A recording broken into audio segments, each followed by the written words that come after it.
on how it's made. Retractile cords.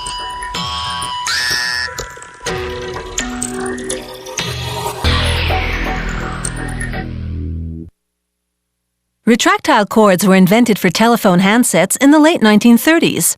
And ever since, these coiled cords have been making a lot of great connections. From medical equipment to construction tools to industrial machinery, they keep a lot of things plugged in a very neat way. Retractile cords stretch when needed and spring back into a tight coil afterwards. And that means no tangled knots and wiring snarl-ups, which saves time that would otherwise be spent straightening things out. Production begins with thermoplastic colorant. The color selected indicates the electrical function of each wire in the cord. It takes just a small amount to tint a batch of white plastic pellets a vivid hue as they melt in an extruder. Tin-plated copper wire feeds into that extruder, and the colored molten plastic coats the wire to provide an insulating wrap. As it exits the extruder, the plastic casing is still warm and soft, but cool water solidifies it. A spool then takes up the insulated wiring. Next, several wires unwind simultaneously over guide rollers and into a spreader plate. The plate precisely aligns the wires as they feed into a die. This die draws them down to the correct diameter, while a mechanism further down the production line twists the wires into one cord. The cord continues to twist as rollers wrap polyester-backed foil around it. This foil is a shield to protect the wires from electrical interference and is an optional feature.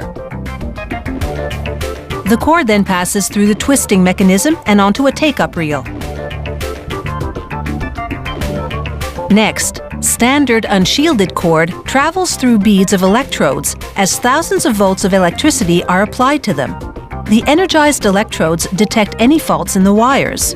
If they find none, the cord moves forward. The next machine gives the cord a paper wrap.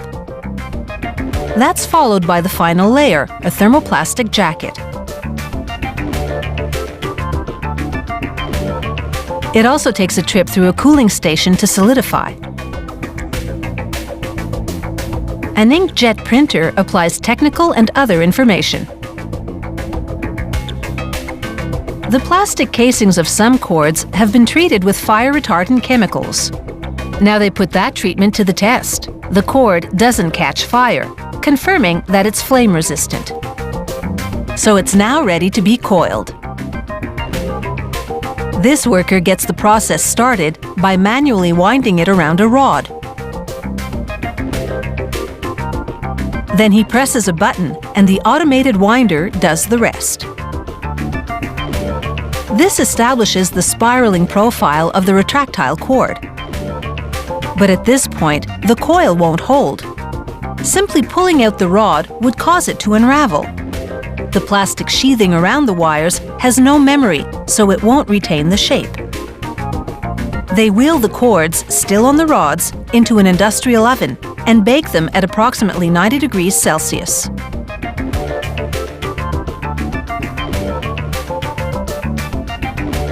This gives the cord's plastic casing the necessary memory so that when the operator pulls out the rod, the coil is intact.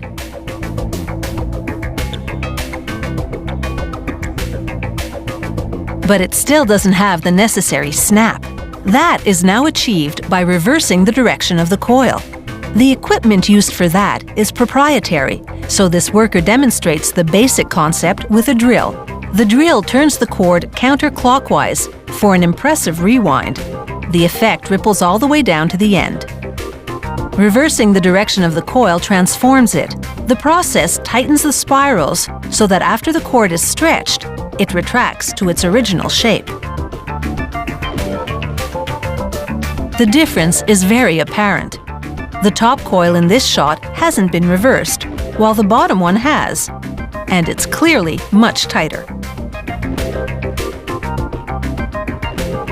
These retractile cords are now ready to be stretched to the max and snap right back again.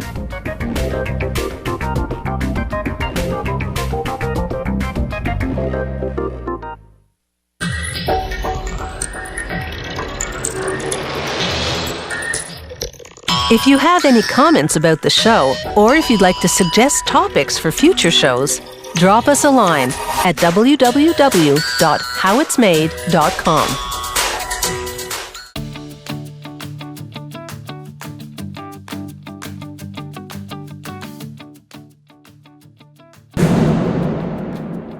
Hello and welcome to the Northwire Technical Training Roundtable.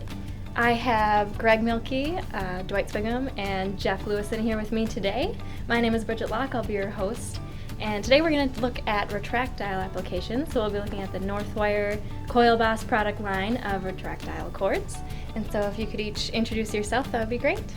Hi, my name is Greg Mielke, sales engineer here at Northwire, and I've been here over 25 years now. My name is Dwight Spigham. I am supervisor of assemblies and retractiles. I have been with Northwire 11 years. I'm Jeff Lewison, field application. I have 14 years of design experience, and I've been working with Northwire for 6 months. All right, Greg, we know that retractiles are often used in harsh duty applications. Could you talk a little bit about the most common end uses for retractile cords? Sure. You'll see a lot of times in a automation type environment where they'll use the retractile for continuous use, whether it's flexing in motion. If there's a piece of equipment that they pull into place and they want to get it back out of place, they'll use a retractile, so that way that cord is not laying in an aisleway perhaps, or on the floor that could be tripped on or in the way of other equipment. Thanks, Greg. Jeff, what about you? What is a common end-use application that you've seen for retractiles?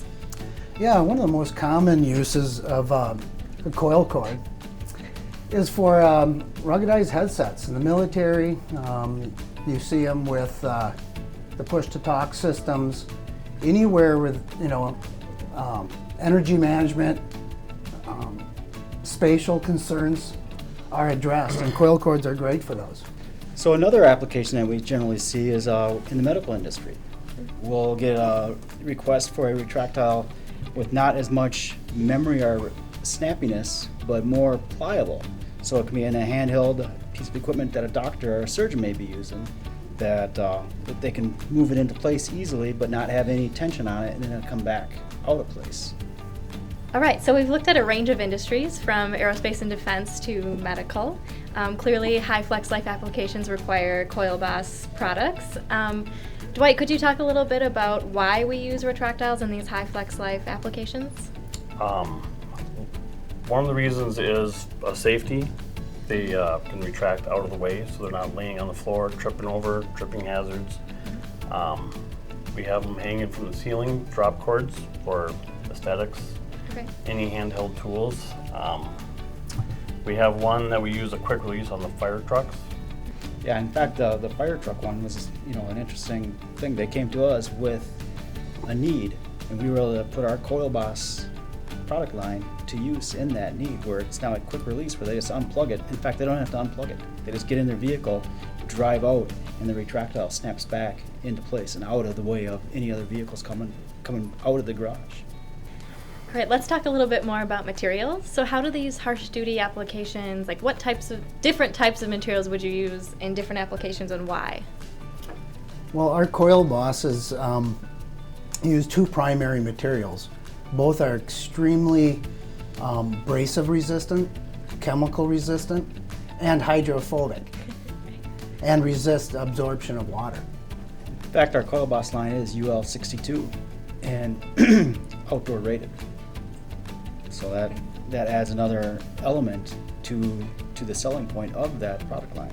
Not only is it a great indoor application, but it also works very well outdoor and to very low temperatures as well.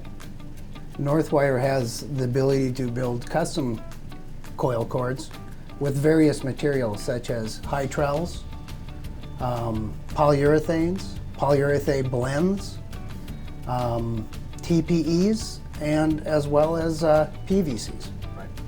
All right, so we've heard coil boss retractiles referred to as anything from snappy to slinky. What different materials or different attributes go into the difference in the coil memory? Well, for example, on this red cable here, it's very tight. And the material itself is the polyester, as Jeff alluded to earlier, the Hytrel. And this is going to give you your most snappy is finish, and it has a lot of force to it when you do it. And then another contributor to that is how tight it's wound. And we Size of the mandrel. we have various size mandrels that we wrap it on. And even though this is very slinky, so to speak, it's the exact same material, but it's not nearly as tight and snappy, and that's just because of the size of the mandrel it was wrapped on. How does temperature affect the snappiness or the coil memory? The higher the temperature, the snappier it'll be. Okay. So the higher the temperature and the longer you bake it for also affects that.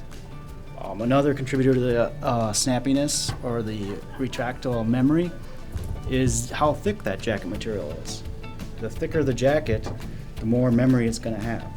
The thinner the jacket, the less memory it'll have. Here at Northwire, we have several SOPs that we follow. The Coil Boss has a 5-to-1 retraction to extension length. And we also like to stay inner diameter 2.5 times the cable OD. You'll find this to be the optimal size for your coil cord needs. You can get smaller, but then you sacrifice some properties such as force to elongation, just the overall feel of the coil cord.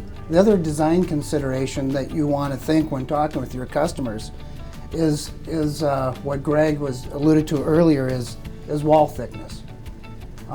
Generally, we like to stay in the 40 thousandths or 1 mil thick. Again, you can go slightly smaller.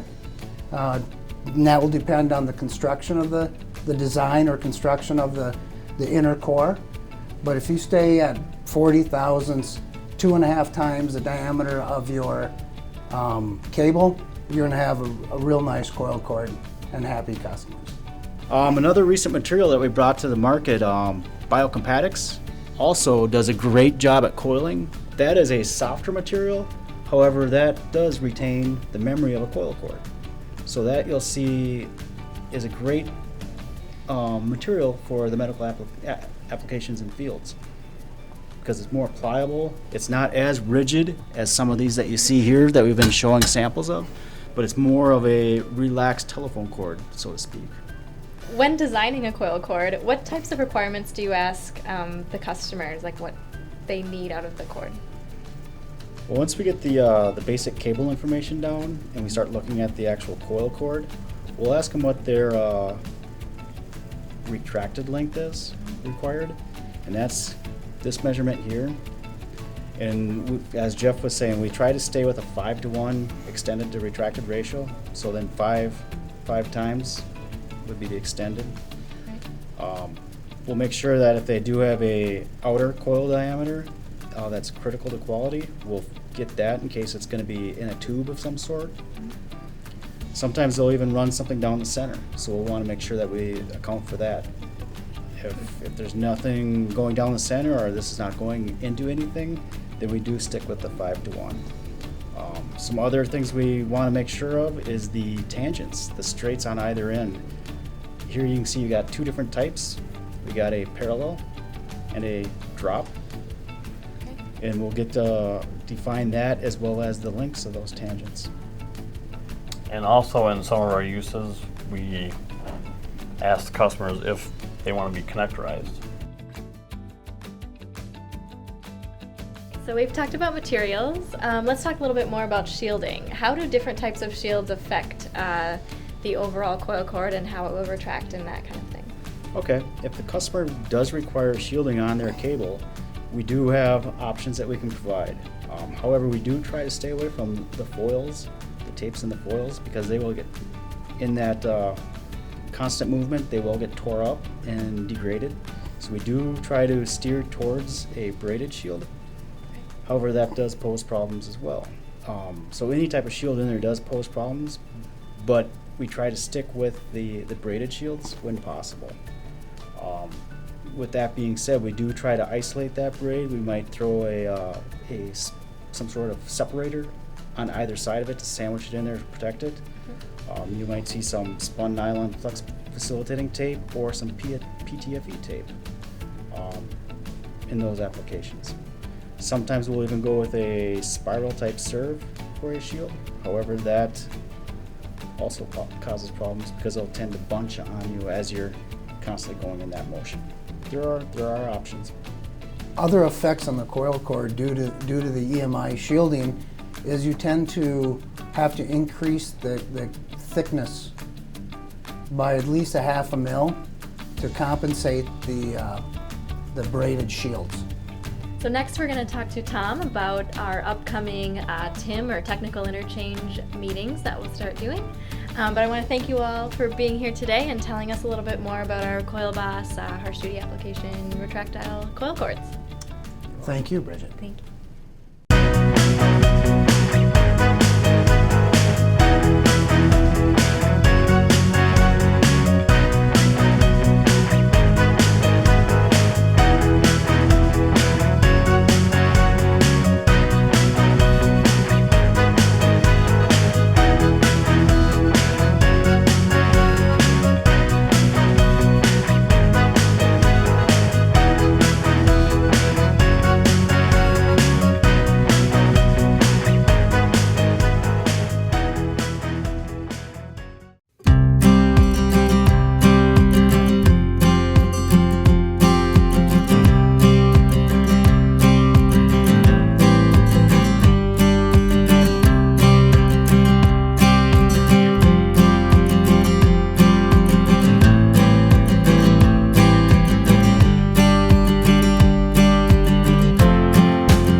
We're getting ready to launch a new training vehicle. We're calling it a Technical Interchange meeting. Actually a series of meetings, TIMs for short. And what we're looking at doing is providing a platform for LEMO colleagues, Northwire colleagues to have a dialogue of engineering dialogue in and around cable constructions.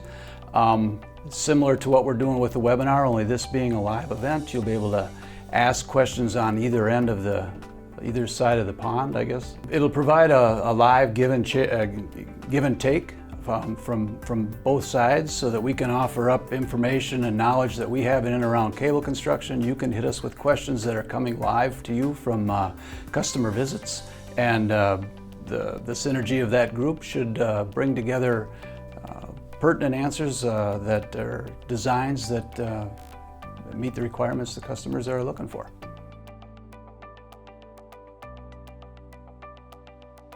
We won't be, there won't be a lot of preparation necessary. We'll come with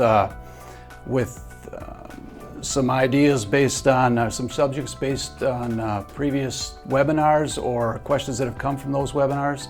And we'll start talking around that and allowing you for a deeper dive with your questions around those subjects. The 3 points that a TIM brings to the table are you have peer-to-peer interaction, and that's key. Secondly, you've got a live audience right then and there. You're working with designers, you're working with customer service people, and you can resolve customer issues right then and there on the fly. And eventually, the third point to this whole thing is that it becomes its own entity. A TIM takes on a life of itself, and you don't need somebody to coordinate it. It just becomes something you do, whether it's initiated from LEMO or initiated from Northwire. You have a real live question in the field, boom, boom, you put together a TIM, the right people get involved, and you start talking about the issue as you face it right there.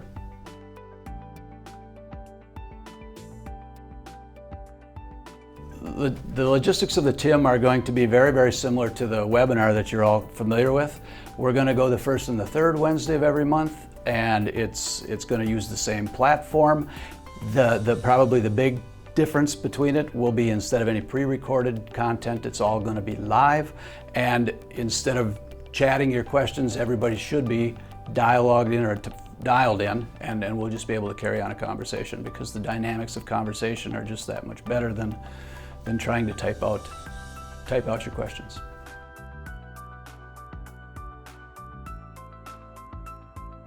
Just like we're getting today with the webinars, where you get an initial invite and 2 reminders, we're going to do the same thing with the TIM so that it's familiar to you.